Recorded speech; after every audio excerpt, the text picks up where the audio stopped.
שלום, שמי רן בר יושפט. בעשור האחרון טסתי עשרות פעמים לדבר על ישראל.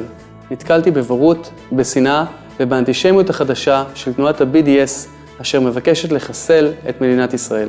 אז איך ידעתי שאדם מולי הוא שונא ישראל? נתן שרנסקי, יושב ראש הסוכנות היהודית ואסיר ציון, מזהה מתי לא מדובר בביקורת לגיטימית, אלא באנטישמיות ובשנאה כלפי ישראל בעזרת ה-3Ds, דמוניזציה.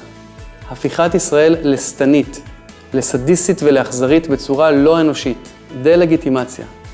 זו דרך אקדמית וחביבה לומר לך, תמות. תמות, אין לך זכות קיום.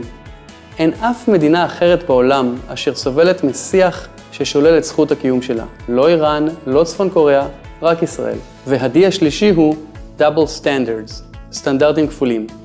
בזמן שצה"ל עושה מאמצים עילאיים לא לפגוע באזרחים חפים מפשע, חמאס קורא לרצוח יהודים באשר הם, והאום מגנה רק אותנו. תחשבו כמה זה מגוחך שהיום איראן וערב הסעודית מגנות את ישראל על פגיעה בזכויות של נשים.